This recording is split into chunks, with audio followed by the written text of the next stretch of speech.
안녕하세요. 돈되는 상식입니다. 오늘은 새롭게 시행되거나 달라지는 정책에 대해서 알아볼 텐데요. 5월부터 신청하거나 또는 바뀌는 정책들이 많이 있어 확인하시고 해당되시는 분들은 신청하시면 좋을 듯 합니다. 우선 첫 번째로 근로장려금입니다. 근로장려금은 소득과 재산이 일정 금액 미만인 가구를 대상으로 일하는 만큼 장려금을 지급하여 근로를 장려하고 소득을 지원하는 일과 연계된 복지제도인데요. 신청 자격은 가구별로 지급을 하고 한 가구에 한 명만 신청 지급받을 수 있습니다. 배우자 부양가족 유무에 따라 단독, 호벌이, 맞벌이 가구로 구분이 되는데요. 단독 가구는 배우자, 부양자녀 70세 이상 직계 존속이 없는 가구, 호벌이 가구는 배우자 총 급여액 등이 300만원 미만이나 부양자녀 또는 70세 이상 직계 존속이 있는 가구입니다. 맞벌이 가구는 신청인과 배우자 각각의 총 급여액 등이 300만원 이상인 가구입니다.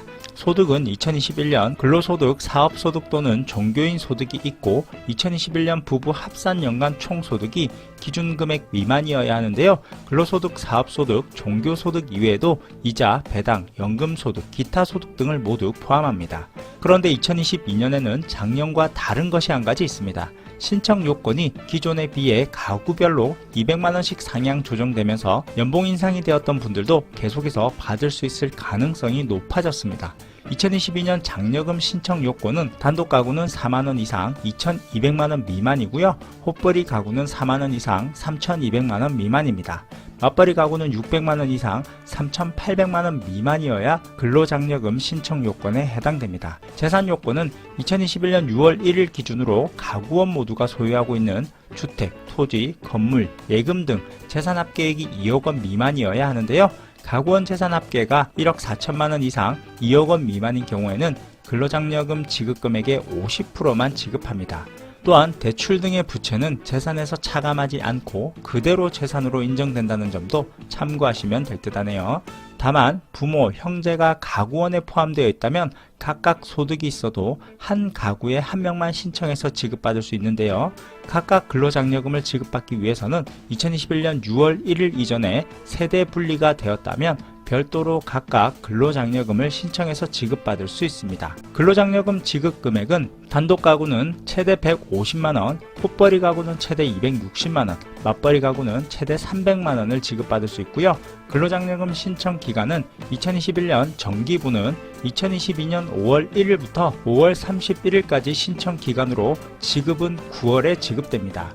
근로장려금 신청자의 편의를 제공하고 행정비용의 절감을 위하여 신청 시 결정 통지서를 문자 메시지 또는 이메일 등으로 송달되도록 2022년부터 개정이 되었는데요.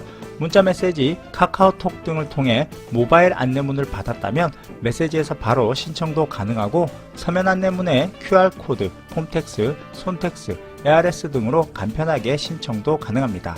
안내문을 받지 못했거나 분실 등으로 안내 대상자 여부 또는 개별 인증번호를 모르는 경우에는 손택스 또는 홈택스에서 확인할 수 있습니다. 다음은 유류세가 인하 확대되었습니다. 러시아의 우크라이나 침공으로 인한 본격적 영향이 주요 선진국들도 30에서 40년 만에 6%에서 7%대 최고 수준 물가 오름세를 겪고 있는 상황인데요. 이에 우리 정부도 고유가로 어려움을 겪는 국민의 체감 유류 비용을 낮추기 위해서 고유가 부담 완화 3종 세트를 마련했습니다. 고유가로 어려움을 겪는 국민의 체감 유류 비용을 낮추기 위해서 정부는 5월 1일부터 7월 31일까지 유류세 인하 폭을 확대합니다. 주요 내용은 5월부터 7월까지 유류세 인하 폭 기존 20%에서 30%로 확대되고요. 1일 40kg, 리터당 10kg를 주행한다 가정했을 때 휘발유 기준 월 3만원가량 절감할 수 있다고 하고 유류세 20% 인하 대비 월 1만원가량 절감할 수 있습니다. 경유가격 급등으로 어려움을 겪는 대중교통, 물류업계의 부담경감을 위해서 영업용 화물차, 버스, 연안 화물선 등에 대해 경유 유가연동 보조금을 3개월간 한시적으로 지원을 하고요. 이와 함께 서민생계 지원을 위해서 택시, 소상공인 등이 주로 이용하는 차량용 부탄 LPG에 대한 판매 부과금 역시 3개월간 30%가 감면됩니다. 시청하시면서 좋아요 한 번씩 꾹 눌러주세요. 다음은 저소득 가정 여성 청소년 생리용품 지원 연령이 확대되는데요. 저소득층 여성 청소년의 건강한 성장을 위해서 생리용품, 보건위생 물품 구매 비용을 지원하는데요. 5월 1일부터 만 19세부터 24세 여성도 바우처를 신청할 수 있습니다. 지원 혜택은 연간 최대 14만 4천 원을 지원하고요. 신청한 월부터 바로 사용이 가능합니다. 이용 방법은 국민행복카드를 발급받아 구매가 가능하고 지원 대상은 생계, 의료, 주거, 교육급여 수급자, 법정의 사상계층, 한부모 가족에게 지원됩니다. 신청은 주소지 관할 읍면동 주민센터에서 가능하고 또는 복지로 누리집 또는 모바일 앱에서 신청이 가능합니다. 다음은 전국의 모든 학교가 정상 등교를 실시하는데요. 사회적 거리두기 전면 해제에 맞춰 유초등, 중등 및 특수학교 등 모든 학교의 정상 등교를 실시합니다. 대학은 학생 의견 수렴을 기반으로 대면 수업으로의 전환을 적극 추진하고요. 5월 1일부터 22일까지 이행 단계, 5월 23일부터 1학기까지는 안착 단계를 거쳐 교육활동 정상화를 실시할 계획입니다. 다음은 자가검사 키트의 온라인 구매가 가능합니다. 정부는 코로나19 자가검사 키트 수요 가격이 급등함에 따라 지난 2월 13일부터 자가검사 키트 유통 개선 조치를 시행하고 1인당 5개 이하의 판매 개수 제한과 개당 6,000원의 가격을 지정해서 약국, 편의점 등에서만 구매가 가능하도록 제한했었는데요. 5월 1일부터는 코로나19 자가검사 키트에 대한 모든 유통 개선을 조치 해제하고 5월부터는 온라인에서도 자가검사 키트 구매가 가능합니다. 다음은 새 정부가 출범합니다. 5월 10일 화요일부터 새 정부가 출범을 하는데요. 새 정부가 출범하면서 공약에 대한 관심도 높아지고 있어 직접 우리에게 와닿는 공약 몇 가지만 말씀드릴 테니까 참고하시면 될 듯 하네요.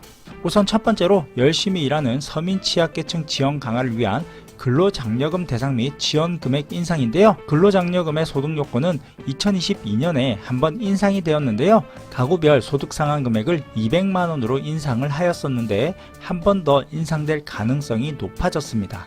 현행은 단독 가구의 소득 기준은 2,200만원인데요.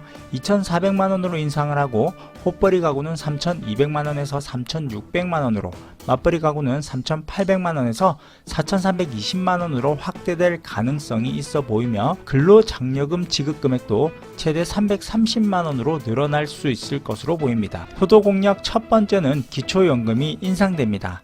현재 30만 7,500원의 기초연금을 지급을 하고 있는데 앞으로는 월 10만원이 인상된 40만원을 지급받게 될 수 있습니다. 효도 공약 두 번째는 기초연금 감액 부분이 변경될 수 있는데요. 기초금액은 현재 부부가 동시에 기초연금을 받을 경우 부부 모두 20%의 기초연금을 삭감을 하고 있는데 이번에도 역시 삭감되는 부분에 대해서는 그대로 유지를 하지만 부부가 동시에 기초연금을 수령하게 되면 현행은 48만원을 지급을 받았지만 앞으로는 64만원을 지급받을 수 있게 됩니다.